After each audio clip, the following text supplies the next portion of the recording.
three lecturers handling this course. We have the Dr. Ojogbo, okay, and Professor Olowe, right? Then Dr. Ama. Okay, so for Dr. Ojogbo, let me start with his own first. So the following are the area that Dr. Ojogbo has taught us. Okay, one is taught us security valuation. Okay, under the security valuation, we did bond valuation.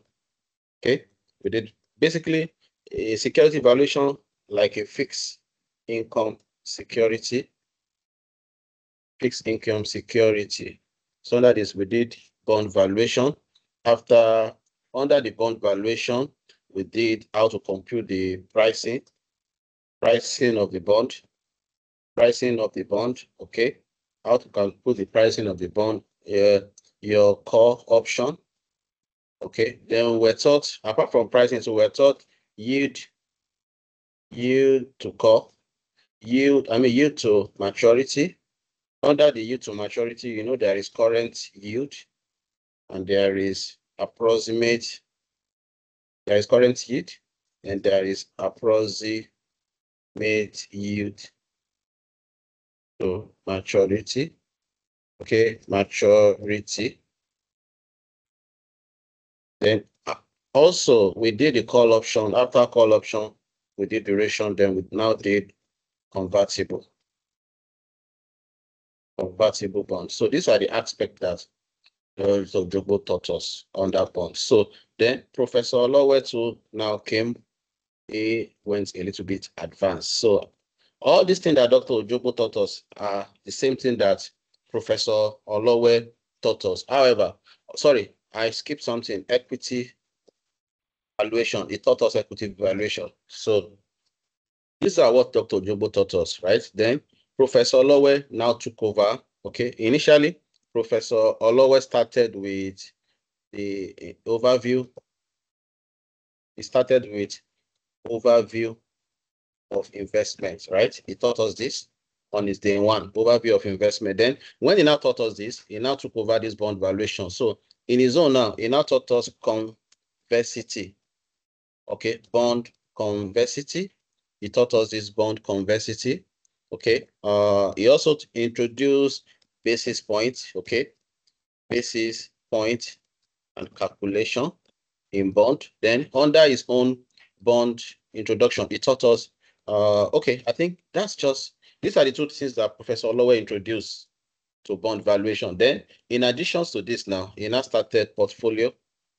He started risk and return, right? Under risk and return, we also move on to portfolio theory. But note that the portfolio theory of Professor Olowe is limited to 2 assets.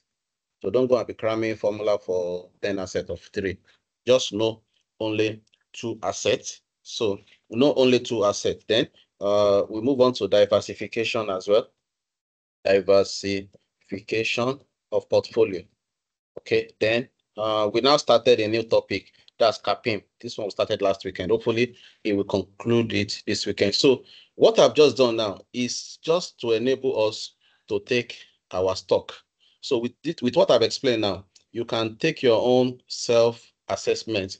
What do I mean by self-assessment? You can take your own inventory to know what you have done so far and how far you are or what you still have left to cover. So you can use this thing that I've just shown you now to do your own self-inventory. So to know how far you have gone with your study, what and what have you covered, and what haven't you covered. So now that I've shown you everything now, so we note that as it is now, Dr. Ama has not taught us anything. 0. Dr. Ama is 0 for now. Reason being that he started the risk and return and portfolio. However, Professor Olowe took it over from him. So hopefully Dr. Ama will take us something this weekend, but for now it is 0. So these are the topics that you can see. Even we have enough topic for exam itself, but still we still have about 4 or 5 topics that have not been taught. Anyway, my focus is not on what we have not been taught. So let's focus on what we have been taught. So I'll be starting with the first topic here, which is the overview of investment. So I will explain it the same way Professor Lowe explaining, but not perfect as him, but just follow me and I'll be a little bit faster.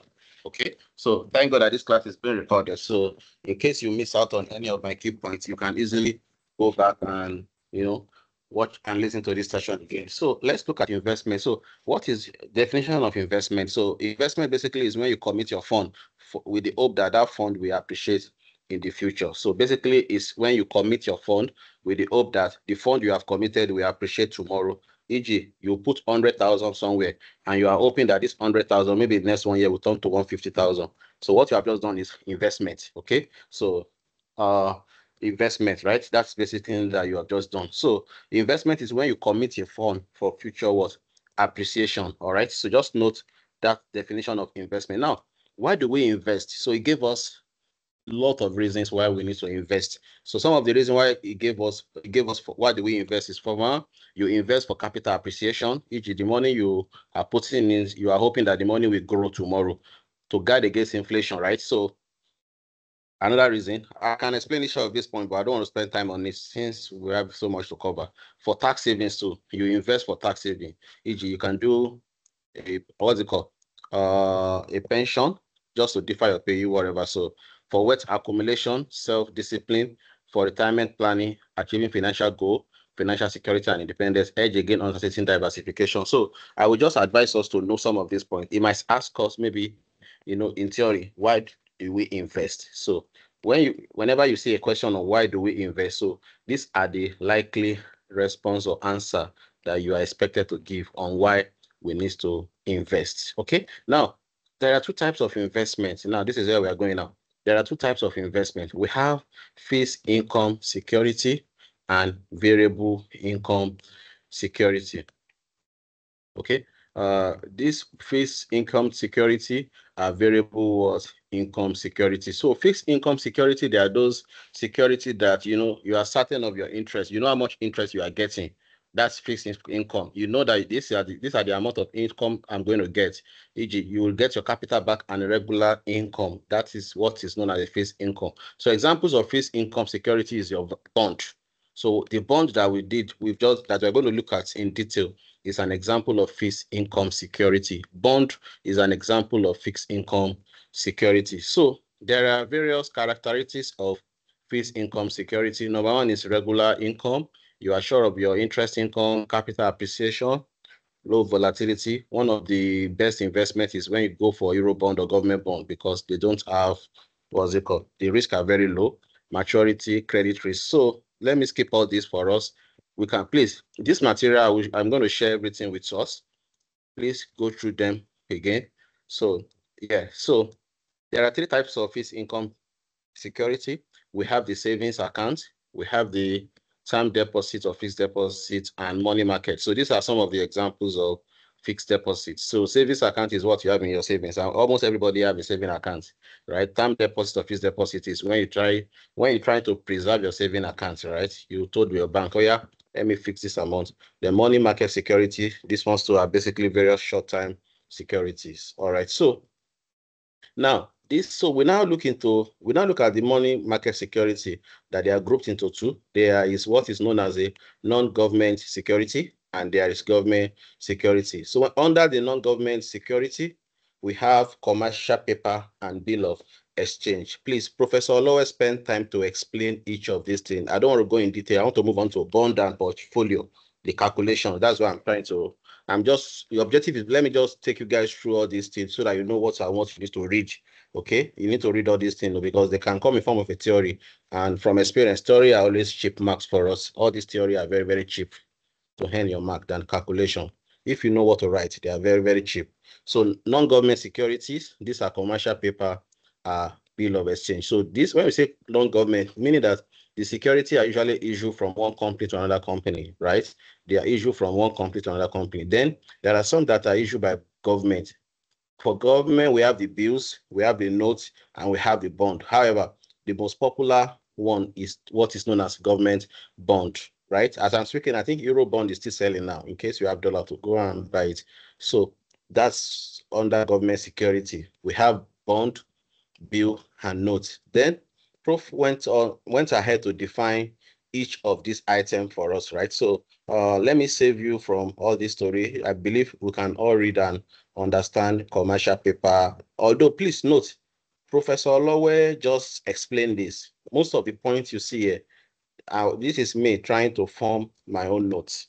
So because what I do is that once we are taught in the class, I will also sit down and form my own notes. So most of the story you are seeing here, they are my own notes. So it's not that Prof dictates everything for us. Please note that they are my notes. So if you think they are necessary for you, read. Otherwise, you can do as your church mind or most mind tells you. So these are the characteristics of commercial paper. We have what is known as the short time. There are some that are short time, unsecured discount. So please read up, read up, read up. Okay. I'm trying to skip and move on to calculation. Then we also have types of commercial paper. So please read up, read up. Anyway, the good thing is that you have the material already with you, which I will share to the platform once I'm done. Okay, so you can always read up. Asset back, this thing.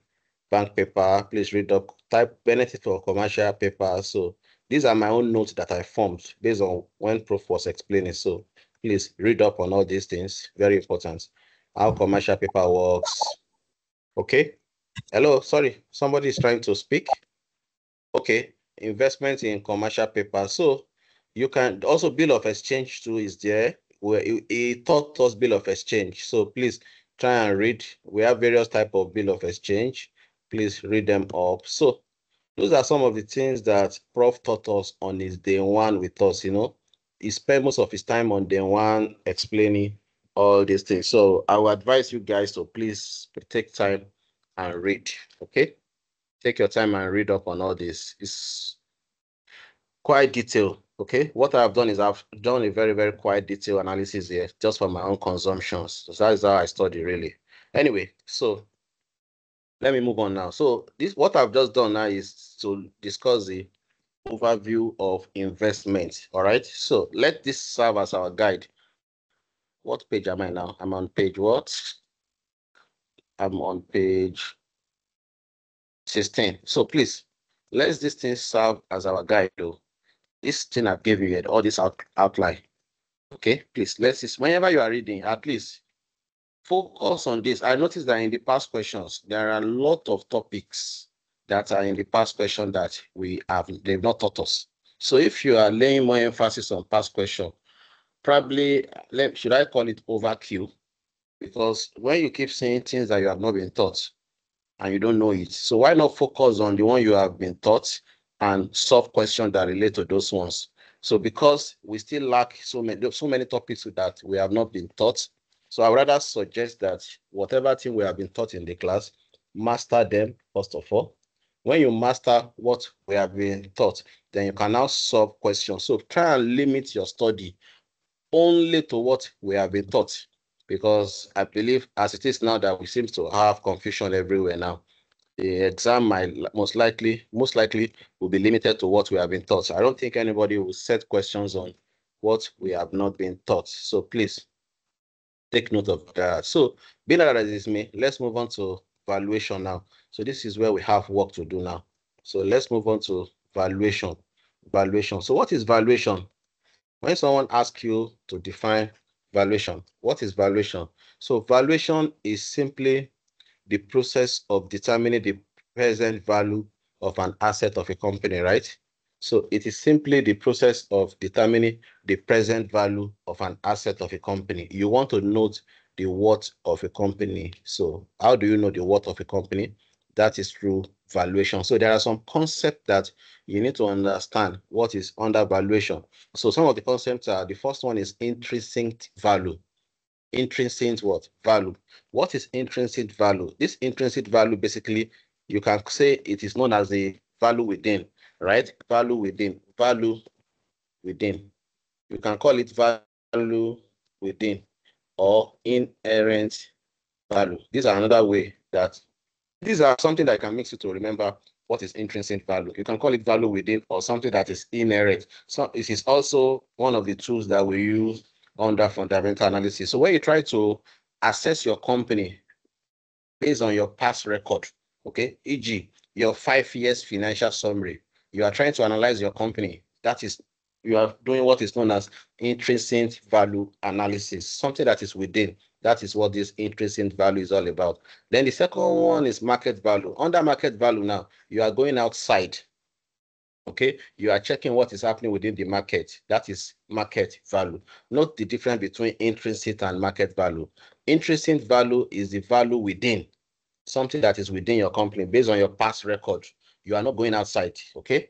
But market value basically is a price that is there outside, okay? It is price that is there outside, usually based on the forces of your demand and supply.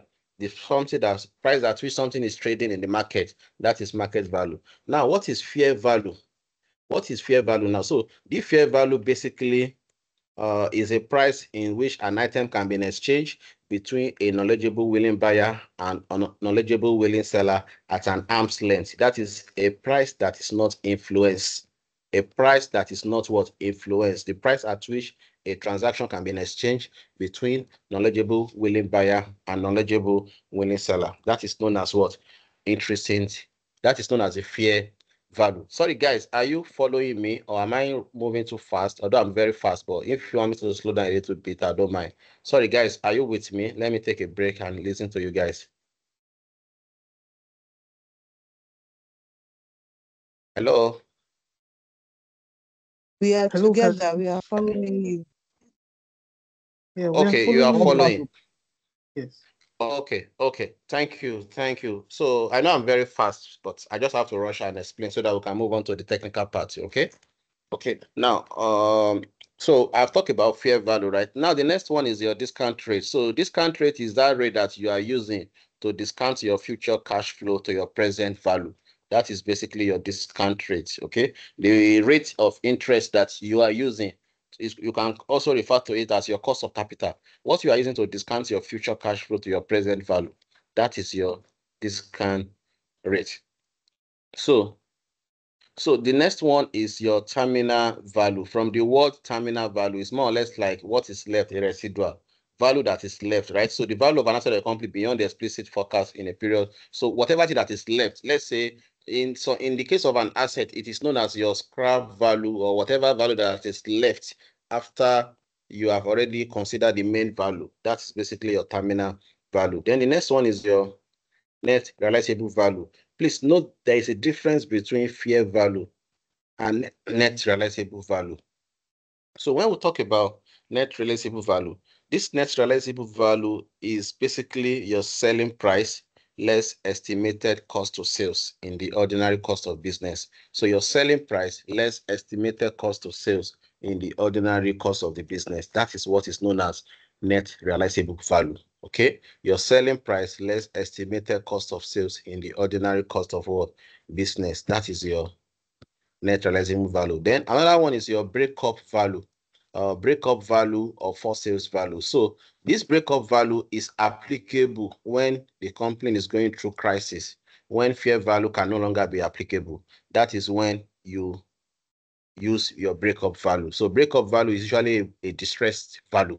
It is usually used when a company is undergoing some form of crisis. Then you apply your breakup value. So residual value, like I explained before, is basically your salvage value, the value of an asset at the end of the useful life. So note that the value of an asset is a function of the future cash flow discounted at the current rate, and the discount rate is a function of your patient, inflation, and uncertainty. So when you are calculating your discount rate, you have to factor in these three conditions. One is the patient, inflation, and uncertainty. Then there are two types of investors. Let's take note of this. There are two types of investors. Some investors are known as risk averse. Risk averse are someone like me that I don't like risk. I don't go beyond treasury bill. I don't go beyond fixed deposit. I don't go beyond government bond. Those one that have zero risk. I'm that kind of a person. I'm risk averse. But some people have a very high appetite risk. For example, now BBM now, I saw it on his profile that is into crypto. Those are the guys that he still has, maybe his art is still very, very young. He can absorb risk. When the shock come, he can absorb it. So those kind of guys, they are known as high risk appetite. So that means his own risk appetite is very high. He can have 10 million naira in his account today. By evening, 10 million naira will turn to minus 10 million naira. Yeah, so that is with this high risk appetite. But me, if I have 1 million and I'm very sure that at least worst case scenario, my 1 million will come back to me. Okay, because I am a risk averse investor. I can't go high risk. Some people they are high, so not different between a risk averse and those that have a very high risk appetite. Okay, so if you have high blood pressure, please don't go and do high risk appetite. So this patient basically is talking about the time. E.g., if you want to invest for a short time period, your interest rate will be low. But if you are investing for a long time period, your interest rate will be high. So why am I getting higher rate for a long time investment? Why am I getting a lower rate for a short time investment? It is because of the time. That's the patient. So if you are very patient, I'm just trying to play with that word patient too. If you are very patient, you can get a higher returns. E.g., if you invest like 1 million naira treasury bill now for 6 months as of today, I think it's about you earn about 12% or 11.5% interest if you invest treasury bill for 6 months. That's on that 1 million, that gives us about 6 months, that's about 60K or thereabouts. But if you are investing that same treasury bill for less than that, let's say 90 days, you'll be getting about 27.5. So meaning the long you get. So that is what we refer to as patient. So higher patient basically will result into higher returns, while a lower patient will result into lower returns. So this patient normally determine the kind 16% of now. returns you get. You said what? Hello, someone is trying to say something. Yeah, I said T-bills is like 16% for 6 months. Which bank is that? GTB. I still did I think on Monday. What? Oh, the one I checked with FCMB as of today is about 12 or thereabouts. I check FCMB today. Anyway, this thing GTB varies I is from. think like the 16. interest rates are quoted annually. So even with the 6 months, so you prorate. You prorate. Yeah, the longer the tenure, Yes. the higher Okay. the rate. Maybe 1 year. Yes, 1 year yes, might be up to absolutely. 15 or one year Yes. might be up to 15 or 1 year might be up to 15 or 16. You are correct. So it depends on the tenure. If you are doing a year, you might get up to that 15 or 16. And also, Yes. this interest rate is not sacrosanct. So it's a function of how much. If you go to a bank now with 100 million, you can negotiate whatever interest rate they quote, you can negotiate your own interest. But if you go to a bank with 2 million naira, they will give you the rate that everybody is collecting. Let's say everybody is collecting 15%. But if me, I go with 100 million and I tell the bank I want 20%, they will sit down, they will give me, serve me soft drink and negotiate with me. So it's also a function of how much you are investing. So it's not sacrosanct, right? So I'm sure the bankers in the house understand what I'm saying. All right. So that's number one thing so if they ask us in the exam, what are the factors that determine interest rate? What are the factors? I can see the vision in my dream. Question number 1B. What are the factors that determine interest rate? The first one is patient, which is time factor. So higher and lower patient. Then the second one is inflation, also determine your interest rate. That is why Cardoso normally adjusts for inflation from time to time. They will tell you they are increasing by something basis point to reduce. So inflation also is a factor of what it affects. So you need to know what is your real and nominal discount rate, right? So the nominal rate exclude your inflation. Why real? No, which one? Nominal discount rate include the inflation. So your nominal discount rate is already included your inflation. Why your real interest rate exclude what? Inflation. Please take note. The nominal interest rate include inflation, while the real discount rate exclude inflation. So the formula is this. Your nominal discount rate is basically your real discount rate plus inflation. Your real discount rate plus inflation is the formula for your nominal discount rate. Note that nominal is inclusive of inflation. Real exclude what? Inflation. Take note of that. So number two factors that influence or that determine discount rate is inflation. Then the number three factors that determine interest or discount rate is known as what? Uncertainty. Uncertainty. So when we say uncertainty now, uncertainty simply means you are not sure of tomorrow. Okay, you don't know what's going to happen tomorrow. That's uncertainty. So there is a difference between risk and uncertainty. I'm sure we'll discuss that later. So because of uncertainty, there's going to be what is known as a premium, a risk premium. They will need to, there is something that is known as a what? A risk premium. So that takes us to this thing area, systematic risk and unsystematic risk. Note, there is a difference between systematic risk and unsystematic risk. So systematic risk, they are those risks that are outside of your control. There is nothing you can do to it, e.g., inflation. Your company cannot influence inflation rate in Nigeria. That's systematic risk. Exchange rate, your company cannot influence exchange. They can ask us list 5 examples of systematic. They can say discuss and list examples of the systematic risk. Okay. In fact, let me set a question here now. Discuss systematic risk. List examples of systematic risk. Then, how can systematic risk be managed? Those are 3 questions I'm asking you. Discuss systematic risk. List 5 examples of systematic risk. C, how can systematic risk be managed? So let me now answer the question. So I'm the examiner and I'm also the student. So when we say systematic risk are those risks that are outside the control of the entity. They are not something that you can control. Example of systematic risk is your interest rate, your inflation rate, your GDP, your exchange rate, natural disaster. All these things that I've listed, they are outside your control. Now, how can you manage systematic risk? Systematic risk can be managed through what is known as CAPIM, Capital Asset Pricing Model. So you use your CAPIM for systematic risk. So this is a topic that Professor Olowe started last time, which I think he will complete it this week. So CAPIM is what that you can use to manage your systematic risk. Then the second one is unsystematic risk. Unsystematic risk are those risks. This one, they are within your control. They are as a result of your own failure to manage. Okay, e.g., you don't have a good staff that can take decision for you. Lack of quality staff, bad management, something that is within you, that you can control is known as unsystematic risk. So how do you manage? Who can tell me how we manage unsystematic risk? Should I call name? How do you manage unsystematic risk? Anybody? How do we manage all systems? You diversify it through what? Vision.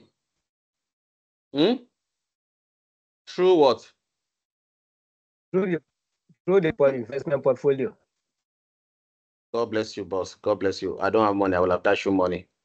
I don't have money. Anyway, I'm a small boy, you're a big boy, so don't let me even think of that. You should be done to dash me. So on systematic risk, you diversify through portfolio. So whatever thing we're being taught under portfolio only covers unsystematic risk. I don't know, guys, are you getting me? But when we talk about systematic risk, you use your CAPIM for systematic risk. But portfolio theory, diversification is basically for unsystematic risk. So that's just it. So I've already explained that your nominal interest rate is equal to your real interest rate plus your inflation. Please watch out for questions like this. Professor Olowe gave us this formula in the class. Let me make it in red so that you guys know it's danger. Then it gave us a simple question that if a government interest rate is 20%, now, if a government interest rate is 20% and inflation rate is 10%, calculate the real interest rate. If the government interest rate is 20%, inflation rate is 10%, calculate the real what? Interest rate. So you know that this interest rate basically is already adjusted for inflation, right? Whatever rate government is giving you, it has already been adjusted for inflation. And you are giving it inflation as 20%. So the question is if you calculate real. So just put 1 plus RM. RM is your nominal interest rate. 1 plus RL. This is your real interest rate, and 1 plus inflation. So you just do this, then you get your real interest rate, which is about 9% or thereabouts. Okay. So that's just for this. So this is for this one. So please take note of this formula that your 1 plus real nominal rate is equal to 1 plus real rate plus in a bracket 1 plus inflation rate. So that's for that. Let's move on to another area now. So let's discuss all these things. We have the spot rate, forward rate, where is something we call spot rate, and there is something we call forward rate. Okay, we have what is known as the spot rate and forward rate. When we talk about spot rate is the rate of interest that is rolling at a particular point in time. So the rate of interest that is rolling at a particular point in time is known as the spot rate. So spot rate is the rate of interest that is rolling at a particular point in time. That is what is known as the spot rate, the rate of interest that is rolling at a particular point in time. So when we now talk about forward rate is not at a particular point in time. Forward rate is your future rate. Okay, e.g., no, not future rate. It is a rate that will be applicable in the future, but it is usually determined now. So let me look for someone's name, for example. I want to call somebody to define what is known as this forward rate. E.g., let's assume that, who can I call? Oh, many people here tonight. Okay, let's assume that Toby, for example, now Toby, she's getting married in, I don't know if she's married, but I'm just assuming that she's getting married in December. Now, the clothes that she's going to use for that, now she's going to bring them from Dubai. So she now decided that clothes, the exchange rate that she's going to pay in December to buy that clothes, she now disagree with a bureau de change or with an investment company that, okay, let's agree for 1,600 naira now as our exchange rate. Remember, this transaction will take place in December, but the exchange rate has been agreed now. So if December come now, if dollar, like, let dollar be 1,009, she doesn't care. She will only pay 1,600. And if dollar is 1,004, she will still pay 1,600. So that is what forward rate is all about. So this 1,006 is a forward rate because it is a rate that will be applicable in the future, but that rate is determined now. So there are some guys in Nigeria that this is where they earn their money. They can forecast FX. We have one expert in Nigeria, Bismarck Rwani, yeah. That's the MD of forward derivative or something. That's what he does all his life, where he makes his millions from. Just sit down and drink a coffee, and he will tell you this is where the economy is going. So you do this, buy now, sell now, so those stuff. I'm sure you guys know what I'm saying. Okay, so that's for that. So let's look at this question again that Prof solved. He said, gave us two bonds. Bond A, 940, invest 940 today and pay 1,000 after a year. Bond B, invest 850 today and pay back 1,000 after 2 years. Calculate the respective interest rate. Then B, what is the forward rate of the bond? So if you are given this, that you should calculate the interest rate, it is very simple. Just apply your compound interest formula, Abi. Your future value is equal to present value 1 plus R. So for bond A now, our future value is what we are getting after 1 year, 1,000. Present value is this 940, and we have to calculate R. The year is after a year, that's 1 year. So in this case, our R is 6.38. So you do similar things for bond B. If you do similar things for bond B, your R is about 8.47, right? 8.47. So you do that. So when you do that now, you calculate the total return. So if you check your total return now, for bond A is matching, right? Your total return for bond A is matching, which is 6.38. However, bond B is giving you 17.4. So, and here we got 8.7. So this 17.4 that you have in bond B, it is cumulative interest rate for 2 years. Remember that bond B is for how many years? It's for 2 years. So that 17 point something is cumulative interest rate for 2 years. So if you want to be lazy, you can say this 17.64 divided by 2, right? If you do this divided by 2, you can get your answer. But note that one thing is certain, whatever we got, this 6.38 is our spot rate, Abi, because a year bond now is earning 6.38. So this 6.38 is our current spot rate. So you can use this spot rate to predict your future. So how? So the answer is very simple. What we need is this forward rate, Abi. We need to know what is the forward rate that we have agreed today. So you simply say your total rate is this 17.4.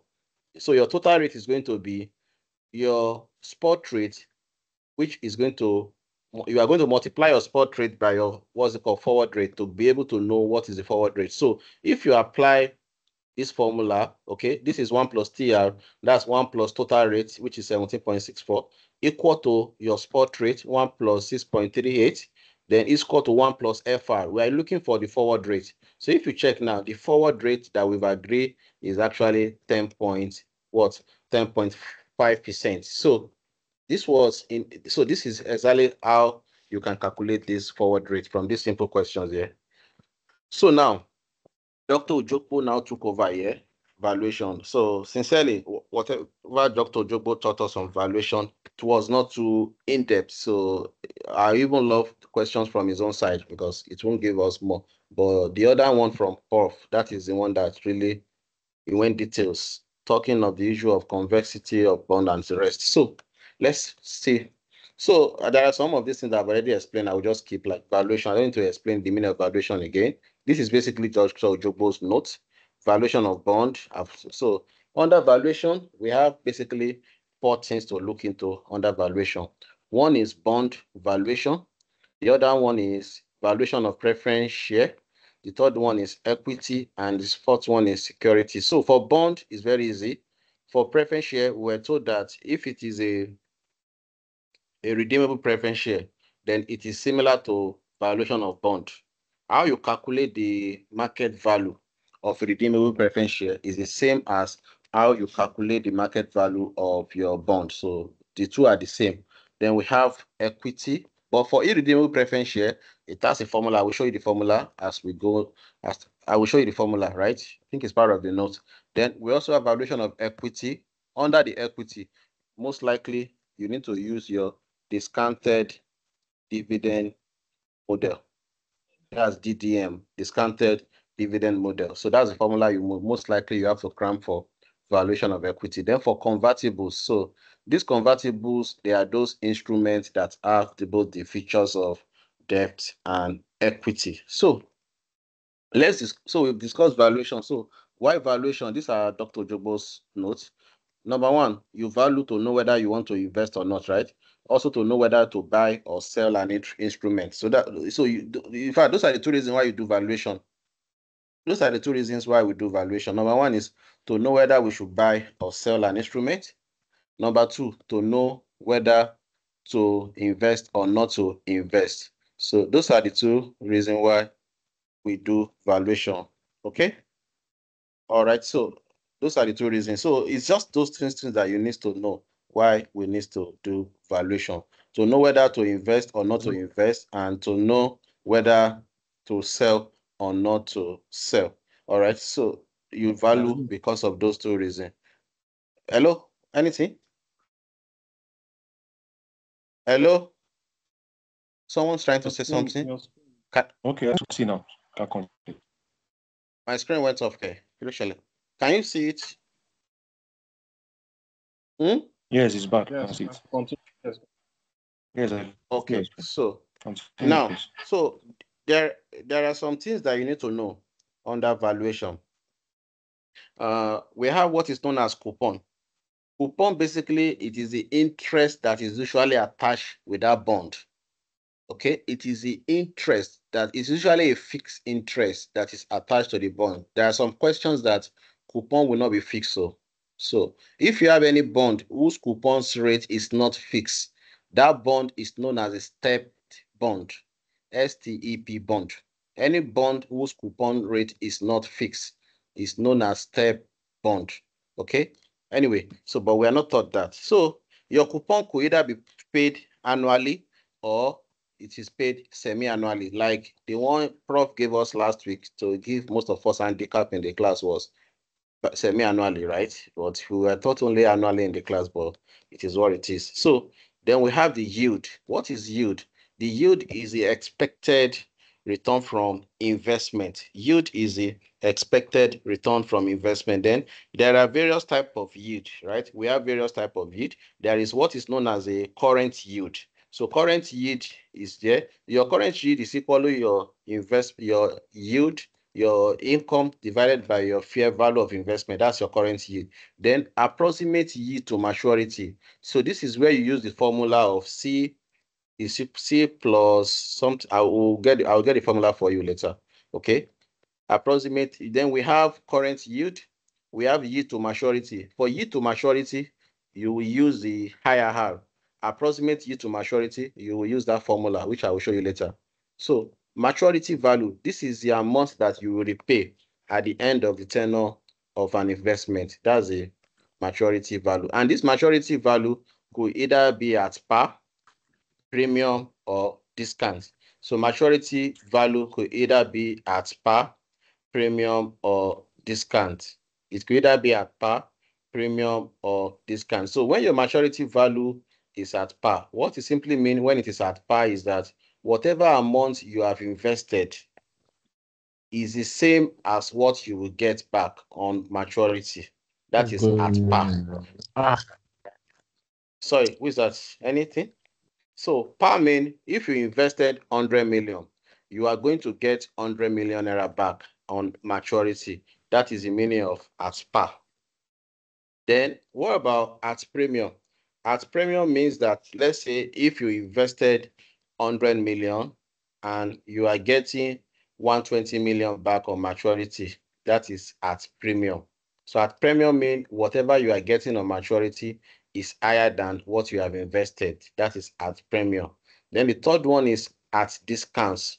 So discount means if you have invested 100 million and on maturity you get less than 100 million. That is at discounts. Okay. So maturity is basically when your bond will be due for termination. That is what maturity is all about. And face value is the current worth of your bond. So the current worth of your bond is known as the face value. Then another one is indenture. What is indenture? So indenture basically means it is the agreement between the bond holder, okay, and the entity that is issuing the bond. So indenture will contains all the terms and agreements of your bond. So every details about your bond will be contained in a document known as indenture. So indenture will shows all the agreements, terms and conditions about the bond. So how do you know if a bond is properly priced or not? So you conduct two analyses. The first one is fundamental analysis, and the second one is technical analysis. There is someone that is on mute that I'm hearing some. Maybe let me try and locate the person and mute the person. Sorry. Someone, I'm using AirPod and it's entering. Ima, okay, sorry. If you want to speak, just unmute yourself and speak because I'm hearing the noise back. Okay, so how do you value your bond? Like I said, there are two ways of valuing your bond. You do what is known as a fundamental analysis. So fundamental analysis is done using the intrinsic value of your bond. You analyze it within, e.g., you check your 5 years financial summary, you check your past data to value your bond. That is known as a fundamental analysis. Then the second one is known as the technical analysis. So this technical analysis now does not only focus on within, it also focuses on the market. Okay, you use both your internal and external data. You check what is happening in the market too. So technical focus more on the market, is market-based approach. That's technical. Why fundamental only focus on something that is within. Okay. All right. So when you want to do, what are the process of valuation? What are the process of valuation? You check your economic analysis. So before you, if you are to value something now, for example, now you follow 3 stages on that valuation process. The first one is economic analysis. You first analyze the macroeconomics data, e.g., what is the interest rate in the country, what is the inflation rate, what is the exchange rate, what is the consumer purchasing power. You do a general country analysis. That's the first thing you do. If you have to write a valuation report, you do a general country analysis, which you can easily copy on the internet. Then next thing is you now analyze the industry that entity operates. That's your second stage. First stage is general analysis, which is the economic analysis. The second stage is your industry analysis. Then the third stage is the company itself. The company you want to value, you will now analyze that company itself. Those are the 3 things you do on the valuation process. I don't know, it's Dr. Ojogbo. He might just throw us under the bus. List and explain the 3 valuation process. First, economic analysis. 2, industry analysis. 3, company analysis. So In determining your valuation model, you consider three things. So these ones are basically, let's just go through the questions now. So, oh my God, it's already past 10. I hope you guys, are you guys good for if we end this thing by 11 or you want to go till midnight? Tell me what you want. We can still be up to 12. We can still be up to 12. Okay, we can still be up to 12, Abby. Okay, so help us God. So let's go on. Why are you using we? I was not thinking about that. I'm not in that club with you. May I have left that club. Anyway, I'm good that you Wow. anytime. But really, am I flowing, guys? Are you enjoying this? Am I flowing? I don't want to be talking to myself alone, no. Because when you guys get to saturation point, I will be on my own. Yes, you are flowing, just that you are too fast, in my opinion. You're too fast. Yeah, But I'm I have to be fast so that we can cover. But do you know the good news? Whatever thing I'm saying is being recorded. So you can go back and pick the recorded version and follow me. Okay? But before you go back and pick the recorded, just give me a few seconds. Let me quickly sip water. Let me take water because I've been talking. Since BBM said we should take it to 12 o'clock, I'm also game for that. Let me just drink water. Give me a few seconds, okay? right.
Tí a bá lọ mu kọjá omi ni.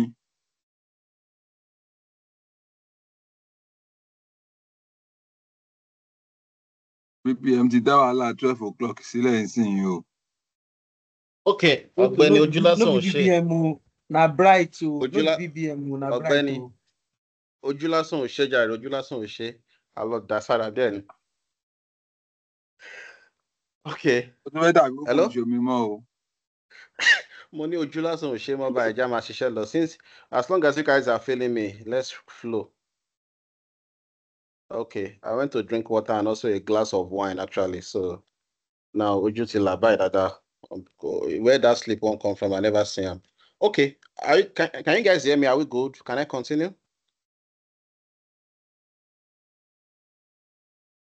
Yes, but we know they see your screen again. Yes, we are good. You are not seeing screen care. What about now?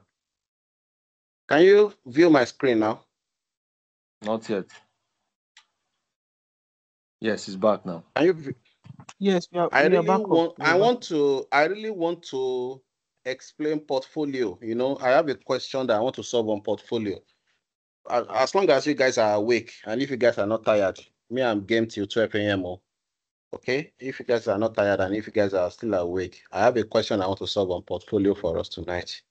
So let's look at okay, so what is the rule for bond valuation now? What is the rule? What is the rule? How do you know when to buy or sell a bond? Let's discuss that now. What is your decision rule for bond? How do you know whether to buy or sell a bond? Now, if the value of the bond, like you have a bond now, that bond is currently valued at 1,000 naira, and in the market, the bond is going for 1,500 naira. So if you are an investor, you will quickly rush and buy that bond because the bond is currently priced below the market price. So if you are an investor, what do? You buy. Okay? A bond that is currently valued at 2,000 naira now.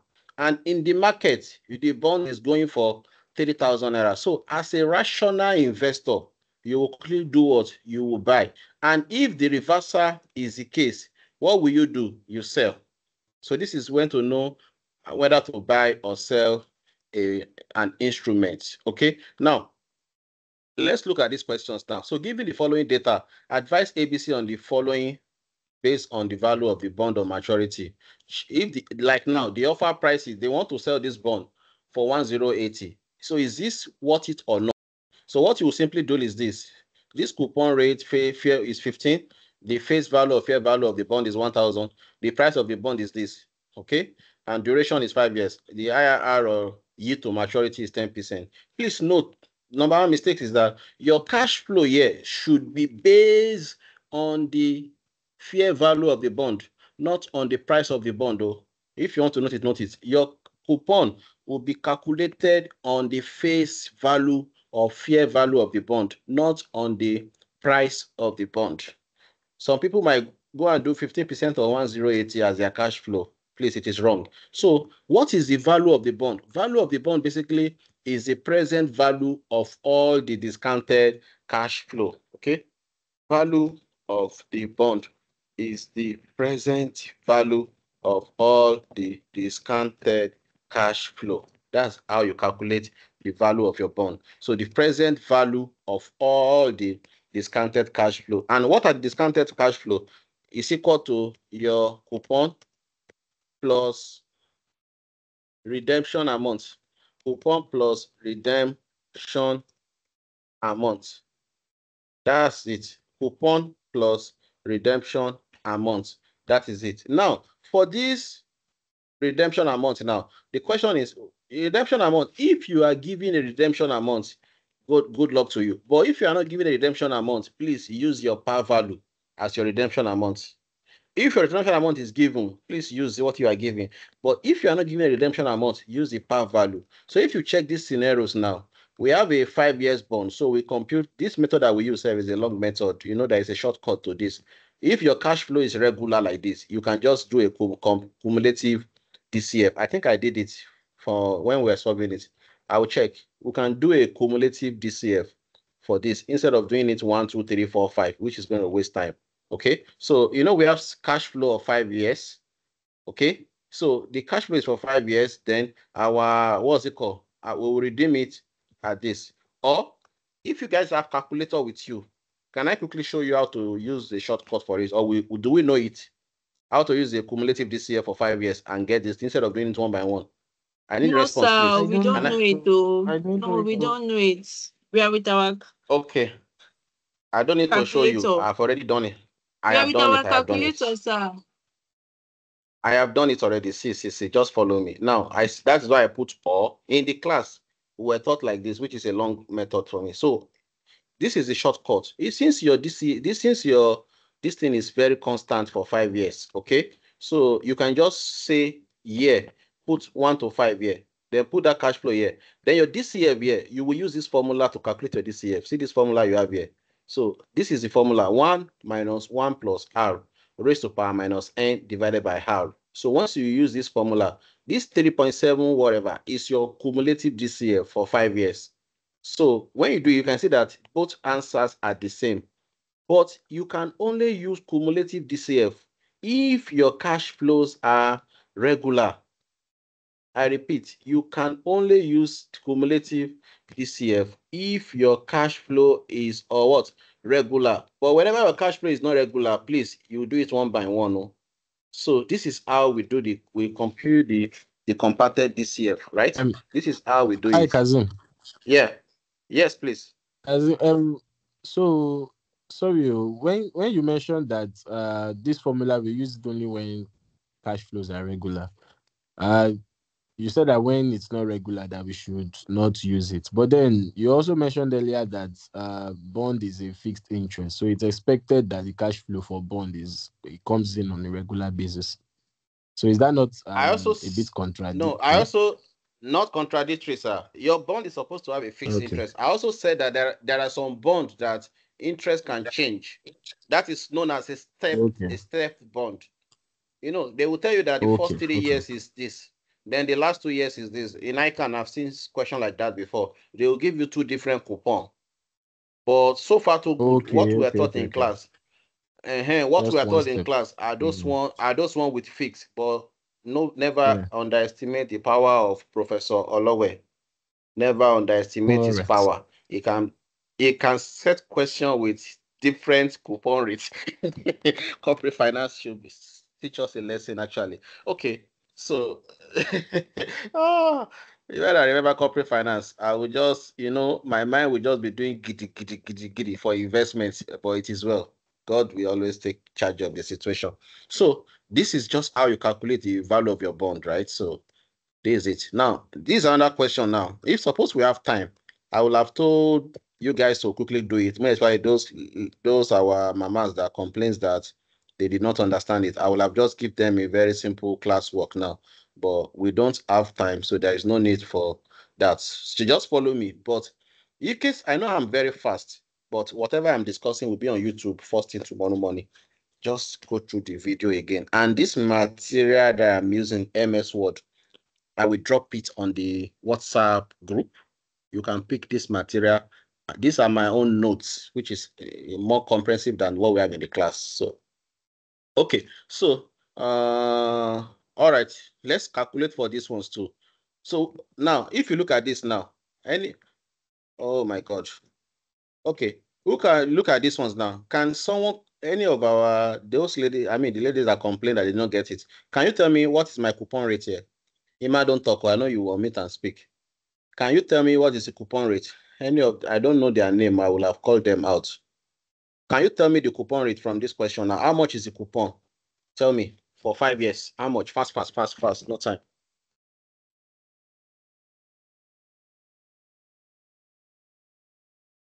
They are not speaking now. Okay. So can anybody tell me then? Let's move on because of time. What is the coupon? Coupon is basically this face value 1,000 multiplied by your coupon, which is the R. So coupon is 100, right? So it is this 100 that you do for 5 years. Then you calculate your redemption value and you get the pricing of the bond. Just know this formula that I gave you here, that the pricing of the bond is the discount. When you discount where did I wrote it? I wrote it somewhere. That the value of the bond, see this thing here, notice, value of the bond is the discounted cash flow, that is both the coupon plus the redemption. And if redemption value is not given, please just use what is known as what? Use your initial value as your redemption value. Discount it at par. Now, hello guys, there is a confusion here. What Dr. taught us, there's a confusion here. I want to explain. Now, like I said, current yield is very simple. Current yield is your interest divided by market price. Please, I want us to brainstorm on this. Now, but this approximate yield, Dr. Ojobo told us that approximate yield is your IRR or KD, but I think it's not correct because approximate yield, that day we check it online. Do you guys remember? Hello, I need you guys to speak here. Do you remember? We check our approximate yield. Yes. Approximate yield to Yes, maturity. yes. So I was saying that what we were taught in class is not correct because Professor, let me show you the formula for approximate yield. I solved it for us last time and we wrote down the formula. Just a minute, I'll get it. I'll get there. So your approximate yield to maturity is not, this is the formula for approximate yield to maturity. I think I'm on page 20. Okay, so I'm not saying what lecturer taught us is wrong, but use your church mind or judge or most mind to determine yourself. Don't quote me off. Well, I'm not a PhD or that. So this is the formula for. Okay, what he taught us is wrong, Abby. So this is the formula for approximate yield to maturity. Approximate yield to maturity is your C plus F minus P. divided by N, then F plus P divided by 2.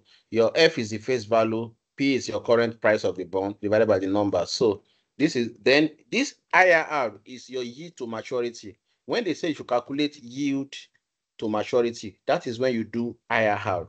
Okay, yield to maturity is different from yield to maturity, or they can call it precise rate, precise yield. So if you are or thank you, bro. Actual yield. Yeah. So if you are to calculate, but all these lecturers, due respect, they should be updating themselves before they come to class and teach, Jerry. Okay. So note, so this is the current yield. Your current yield is your interest divided by your market price, right?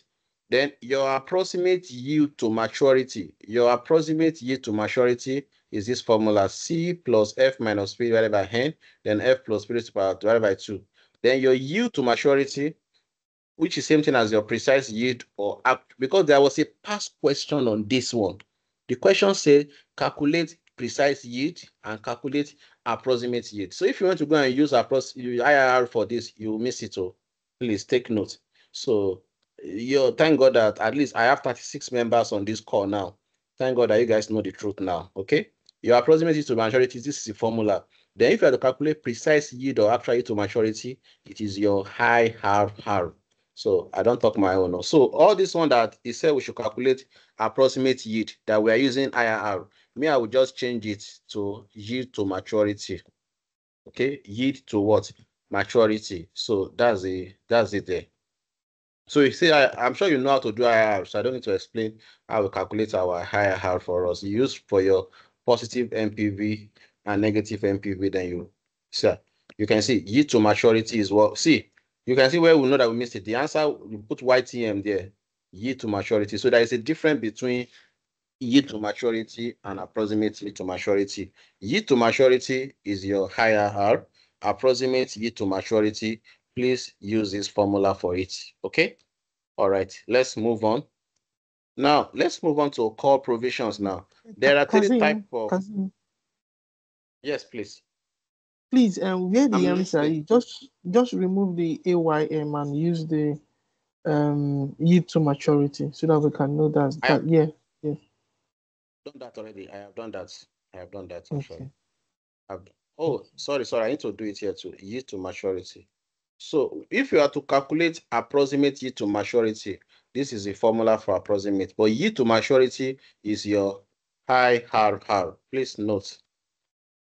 Okay. Now we have call provisions. There are three types of call provisions. Number one is known as freely callable bond. There is freely callable bond. So when we say freely callable bond, this bond can be recalled at any time. Okay, let us discuss what is call first. Call means that bond that you have issued, you want to take it back from them. Oh yeah, take your money and give me back my bond. You know, bond is like when you borrow a loan. It's like you borrow a loan, that is bond, right? You borrow a loan. So when we say freely callable bond, freely callable means that you want to pay them off. Oh yeah, give me my bond back, take your money and go. That's what is called call provision. So there is what is known as a freely callable bond. So this freely callable bond, this one you can call it back at any time, provided you give them a notice of 30 to 60 days. Okay, you can call it back at any time. Then for deferred callable bond, this deferred callable bond, in your agreement, who can tell me what the agreement is called? Fast. What is that agreement called? In your agreement, what is the agreement called? Fast. Anybody? I want an answer. Fast. Indenture. Yes. So in your deferred callable bond, in your indenture, you will have stated that this bond in the next 5 years, you cannot call it again. You can't call it. It will be stated in the indenture that for 5 years, you cannot call. So you can only call it after 5 years. That is deferred callable bond. These are the bonds that can only be called at a specified future date. Then the third one is uncallable bond. So this uncallable bond, this one, you cannot call it at all. You can't call it. Okay, that's the end. You cannot call it. Hey, we have not even done half of this material.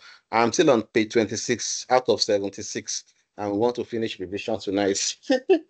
Let's see how far we can go. Continue, Okay. please continue. Okay, let's see. Let's go. So on this bond now, we have to calculate the yield to call for the following bond. FC value, I was the one that wrote all this extra there. Face value, this is the nominal value of the bond. PE, this is the current market price of the bond. PC, this is the price to call. 10% is your rate. Number of years is 5 years. NC is year to call. E.g., this bond is for 5 years, but they want to call it back in 3 years. So what is the formula now? This is the formula. So this formula is your RT. This RT is your coupon. Okay? Yield to call is your RT plus your PC. PC mean price to call minus PD. PD mean the price market values. So under a callable bond, your PC is expected to be higher than PE. That is the incentive. If you want to call back your bond, there must be an incentive so that the order too will release it fast. In this case now, a bond that wants 950, you said, okay, I will pay you 1150, give me my bond back. If you are the holder, you will rush to it now. The person is paying you at higher price. So there must always be an incentive. That is why your price to call will always be higher than the current price. So if you do that now, so your RT plus price to call minus market price divided by 1 divided by your NC, number of years to call. So you now divide it by half of PC plus PD. So this will give you yield. So in this case now, yield to call is coming to about 15%, 15.87%. That's your yield to call, 15.87%. Okay. Then the next one is duration. So what is duration now in bond? Duration simply means the weighted average of the discounted cash flow, the number of years a bond is feasible using the discounted cash flow. So this is very easy actually. Just once you have your question on duration, this is the face value, 1,000. Your price of the bond is 950. Yield to maturity is 12%. Your coupon is 10% and N. So once you calculate the first thing you do is calculate your coupon. Coupon is this 10% on the face value. Please, coupon is not on the value of the bond, though. This is the value of the bond, not fair value. Value or price. Let me call it value or price of the bond. Coupon is always on the face value or par value. So that's why they say 10% of 1,000. So this coupon, you repeat it for 5 years. Then this 1,000 you have here is your redemption value. So you multiply this year by your cash flow. So here is 1,000 times 100, 100. I mean, 2 times 100, 200. 3 times 100, 300. 4 times 100, 400. Once you do this now, then you will now do your DCF. Your DCF is basically you're at 10% year one. No, your DCF is at the interest rate yield to maturity, which is 12%. So you put your DCF here at 12%. Then you calculate your present value. So once you have your present value now, your duration is equal to what? The PV of your future cash flow divided by the price fair value of the bond. Like the one Professor Olowe taught us. Professor Olowe did not give us this fair value of the bond. We have to calculate it. And how do you calculate the price of the bond? It's simply when you discount your cash flows. Okay, that's so this 38087 that we got here, divided by the price of the bond, not fair value, it is price of the bond. It's not fair value. When you divide it by the price of the bond, you get your duration, which is about 4 years. Okay, so let's look at, I also said that if redemption value is not given, then the value of the bond will be redeemed at par. If you are not given a redemption value, you have to redeem your bond at par. Okay, so I also have more questions here, which I solved on bond. Okay, I have more questions that I solved on bond. Hello, are you guys with me? I don't know if you people are sleeping already. Yes. No, yes, we are with you. We are together, Abby. Yes, okay, just a moment. Just a moment. I'm checking something on my laptop. That's why my screen went off. Okay, just a moment. Okay, let me connect us back now. Let me connect us back. Okay, let's go. So confirm if you can view my screen now. So please, Yes. my people, hello, guys. Hello. So if you We are can hear you. if you are an average person on investment portfolio, you are not an expert like Diron, Emmanuel, or BBM, or Dami, or who else again, Bukumi, Toby, all those experts. If you know you are just an average person on investment and portfolio, please, this material that we are using, just study and understand everything you have in this material. Since we are writing investment next week and QT, please, my WhatsApp will be available to me too. I want to learn. If you have question on investment, you can call me. Let's brainstorm together. The only way I'm studying is what I'm doing now. Once I close my laptop now, I don't have time to read again, my people. This is the only way I study. Deron still discuss it with me today. We discuss in the evening. What I'm doing now is the only way I study. My job doesn't give me time to read. Once I close my laptop tonight or too long, I'm not reading again till I'm taking this thing again, maybe on Sunday. So please, this material, if this is the only thing you can read and understand, I'm sure you will do when you exam. If this is the only thing your power can carry, everybody's power is different. You cannot compare power of the rod that's an expert with power of somebody that is just coming up, or BBM that is trading every day. You can't compare power. Power differ. So if this is what your own power can carry, please understand it and write your exam in peace. Okay? And there is no shame there. There is no shame. It's not everybody that will score A. Some people will score B. Some people will score C. It's just to pass and have MSc. That's the POCO. Goes different. So don't give yourself unnecessary hypertension on headache. So if it's the only one you can carry, don't worry. I'll walk through this journey with us together. At least. And all the experts I've called on this call now. If you are lost, let's brainstorm together. This is the only two things we are focusing on next week. So it is what it is. Please, there is no shame in asking questions. No. It is only shameful when you know you can ask question, you did not ask it, you now saw it in the exam. I don't know. That is when it becomes shameful. But now there is no shame there, please. No one pay anybody's school fees. So we're all doing so. Please, this is just me telling you guys the truth. Because once I drop my laptop, I don't have time to read. I only read when people ask me questions or when I'm doing this. That's all. Okay. So I told you that for irredeemable bond, this irredeemable bond too, you can also use it for irredeemable preference share. You can use irredeemable bond for irredeemable preference shares too. So formula for irredeemable bond is your annual coupon divided by your R. It is into perpetuity. So just divide your coupon by your rate of interest. That's how to calculate your irredeemable. This R is your yield to maturity. Okay. Your yield to maturity is your R.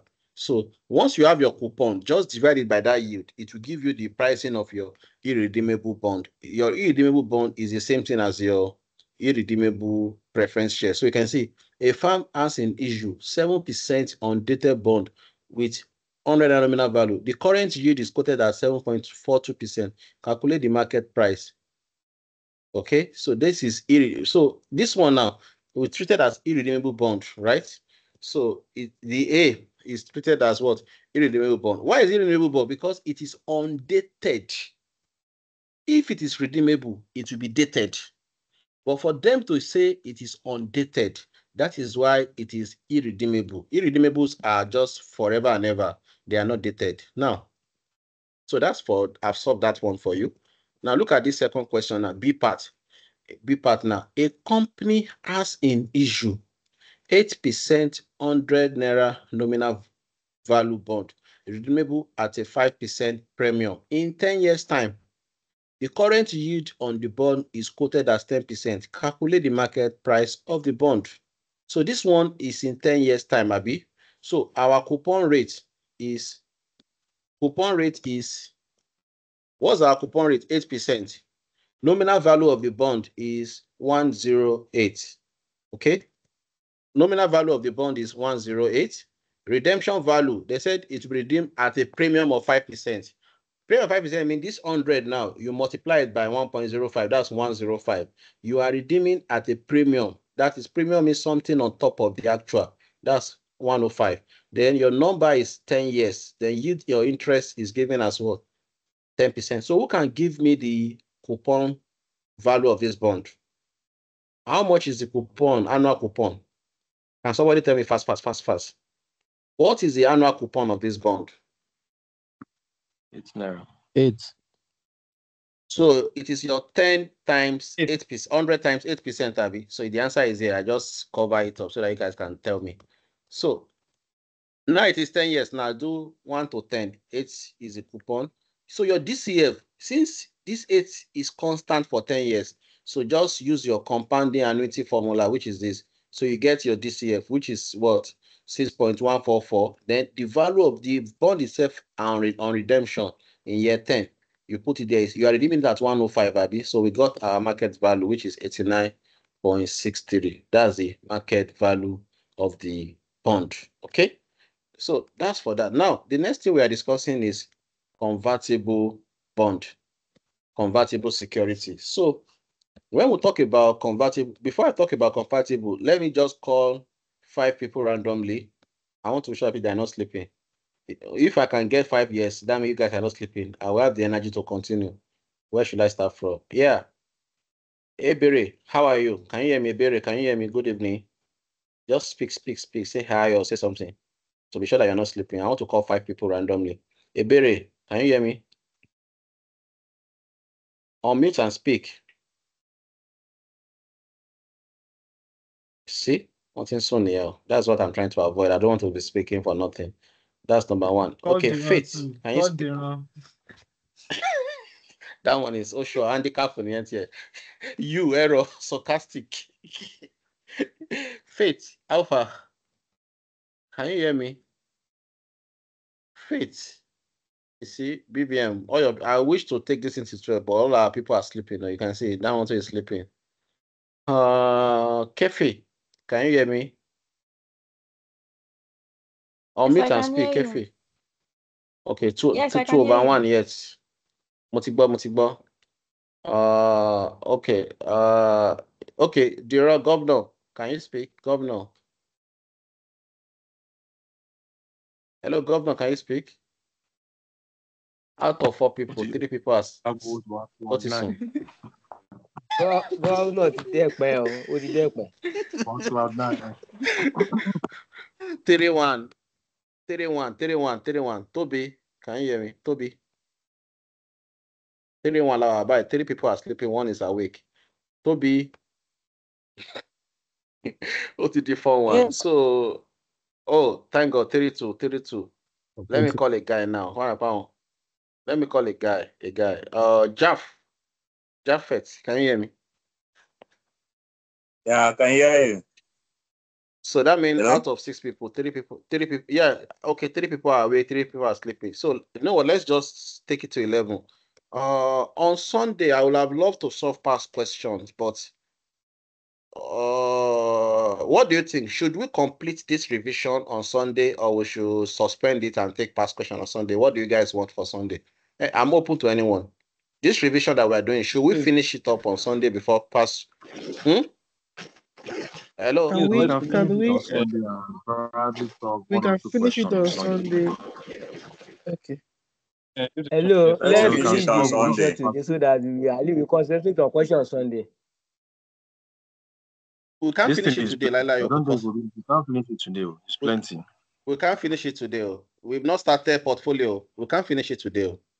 Except you want me to suspend it anywhere we stop today. Let's finish it on Yeah, Sunday. But on let's Sunday, finish we'll it just stay longer. on Sunday. Let's finish it On on Sunday, we'll Sunday. just stay longer. We'll start earlier and stay longer. When you drop the It's material, during the day. and we'll see how we can follow up. Okay. Now, everybody's feedback is noted. So, let's do it like this. On Sunday, are we good starting from 3 p.m. till anytime we are done? Are you guys good with 3 p.m.? Or at least we should be back from church, Arabi. I will go with 3 p.m. on Sunday. Sorry. Yes. Casey, I have official Yes, please. 7 p.m. from Monday till 7 p.m. evening. Official assignment. I beg, make a meet, I beg. We should start Sunday 8 o'clock. Yes, please, Casey. No, we can't start Sunday 8 o'clock. We- I can't teach We are that recording. late. We are going to record. Casey, we are going to record, and you will listen to it from that age. Mm-hmm. So on Sunday we will start from. Let's treat convertible tonight. We'll end it here at convertible security. Let's finish convertible and we'll end tonight. So when we meet on Sunday, we will continue from what is next under convertible. Let me check. Sorry. Let me check the next thing under convertible. You can see convertible itself is long. Equity valuation. So we will start from equity on Sunday. So to start from Sunday. So we'll start from equity valuation and finish up. So if we finish up on Sunday, we can take past question. That means our Wednesday is strictly for past question. That will be the last session on this. But I pray to God that the exam will still be postponed, which I don't know, but I pray to God so that we have one more week. But if they don't postpone it, it is what it is. Amen. Big amen. If they don't postpone it, so let's finish convertible tonight. We'll end it here. So the recorded version, I will drop it on YouTube tomorrow morning, or if I can still do it tonight, no wala. All right, let's continue. So convertible securities now. When we say convertible security, these are basically those securities that have features of equity and debt. So one security has two things. In one security, you have debt and you have equity. So initially, they are usually debt, but later they can be converted into shares. Please take note of these three reasons. Let me put it in red because Dr. Ojogbo lay emphasis on them. Even Professor Olowe to lay emphasis that why do you issue convertible security? Why do we issue convertible security? Number one, to reduce the company exposure or leverage. That's number one reason why we issue convertible, to reduce the company exposure on leverage. Number two, to save company from collateral. You issue this to save company from what? Collateral, okay? Because you don't need to start asking for collateral. Then when there is a crash in share price, it is always advantageous for company to convert debt to equity. So these are the three reasons why you issue convertible. So please take note of this. Now, what are those things that you need to consider under convertible security? Number one, investment value. So this is the worth of the investment, right? The value of the investment. Conversion ratio. This is the ratio of shares to be issued for convert. E.g., they can say we are going to give you 20 shares for every 1,000 naira debt owned. So that 20 shares you are giving for every 1,000 naira debt, that is the conversion ratio. Okay, conversion ratio basically is your ratio of shares to be issued for debt. Then what is the conversion value? Conversion value is your conversion, is that your shares multiplied by the market price per share. Okay, so this is the conversion ratio multiplied by the market value of the equity. That is your conversion value. The ratio multiplied by the value of the equity. Then premium over investment. So this premium over investment basically is your market price minus your investment value. So this premium over investment can also be calculated in value or in percentage. If you calculate it in value, just subtract your market price from your investment, you will get your premium over investment in value.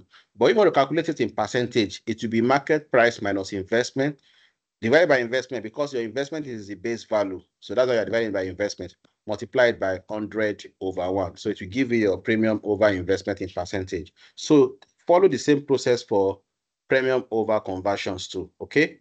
Then your combined premium is equal to both the premium over investment plus premium over conversion.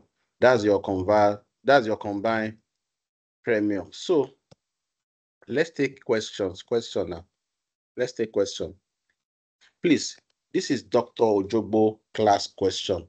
Let me put it in red for you. Watch out.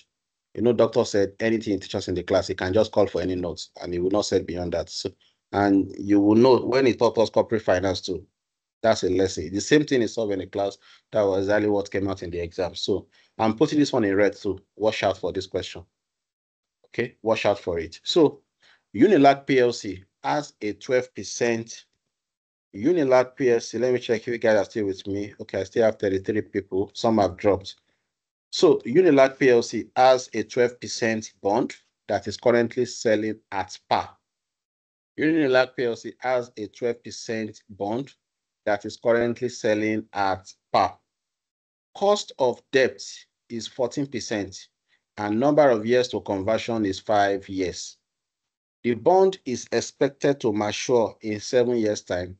The conversion ratio is 40 shares to 1 nominal value of the bond, while the company share is currently selling at a market price of 20 naira. Cost to conversion is 15%. Assume a growth rate of 10%. Determine premium over investment, premium over conversion, combined premium, appropriate price of the bond. Assuming the bond is selling at 7% discount, repeat A, B, C, D. So that's the question. So for the first one, the premium over investment, this is simply your market price over your investment value, Abi. So is your market price minus investment value. So your market price is basically the face value of the bond, which is 1,000. So your investment value, you have to calculate it. And that is basically the value of the bond, the pricing of the bond. So which is simply you can see it here. It is your cash flow. So year 1 to year 7, the coupon is 120. How did they calculate the coupon? Let me show you. The coupon rate is 12% multiplied by the face value of 1,000. That's 120. So 120 for 7 years is your coupon. You are redeeming it at par, 1,000. So investment value will be 914. So 1,000 premium over investment is your 1,000 minus 914 divided by 914 times 100. That's 9.38. Okay. Premium over conversion. So in this case now, what is our conversion value? They said that we are going to convert it 40 naira per shares, right? 40 shares to 1 debt. And each shares is selling for 20 naira. So 40 times 20, that's about 600, right? So that's about 600. Just say premium over conversion, 40 times 20, that's about 800, sorry. So that's about, so even if you don't know anything at all, just quickly come and do your premium over conversion. Just multiply that shares by the market price per share, minus it from the value of the bond. You get your premium over conversion easily. That one does not require wahala. Then your combined premium is your premium over investment plus premium over conversion, which is this. Then how do you calculate the pricing of the bond? It's still the same thing as what we've done before. So your pricing of the bond is let me show you now. Pricing of the bond is this. Your cumulative cash flow for the interest, which is the cumulative price flow of the interest, which is 402.41, plus your CR. Your CR is your conversion ratio multiplied by your conversion, whatever, shares, 1 plus the interest rate raised to power, the number, which is 5 years. So when you follow this, you get the value of the bond. You get the appropriate price of the bond. Then E part, please, guys, for me to be sure that you are following me, can everybody attempt E part? They say that assuming the bond is selling at 7% discount, repeat step A, B, C, D. Can you just take it as an assignment? Please, just assuming this bond is at 7% discount, I won't tell you. So just repeat A, B, C, D and share your solution with me, please. Repeat A, B, C, D and share your solution. So can you guys take the screen? Give us hints.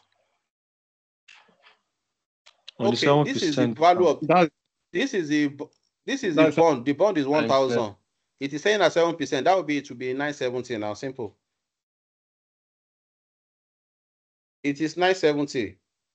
But your coupon will still be on 1,000. 1,000 is your par value, but 970 will be value that you are going to use for redemption. So here now, where you have 1,000 here at year 7, it will be at 7% discount. That will be 930, Abi. So here you will not have 1,000. It's not 970.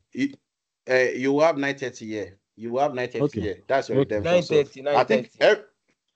I have solved it for you already now. Okay, just write it down. So send me your solution, please. Assuming the bond is selling at 7%, repeat step A, B. I've already given you the answer, but I would like you guys to solve it and send it to me. Okay, please, you can take this screenshot now. Fast, take the screenshot of this question, solve it, and send your solutions to me. Can I continue now? Yes. Okay, so that's just for that. So that's how to solve that. We are done. Okay, now I also have a question now for myself, which I call it KZ question. I got this question online when I was preparing for this paper. I got this question online. So this one is a little bit different from the previous one we were solved.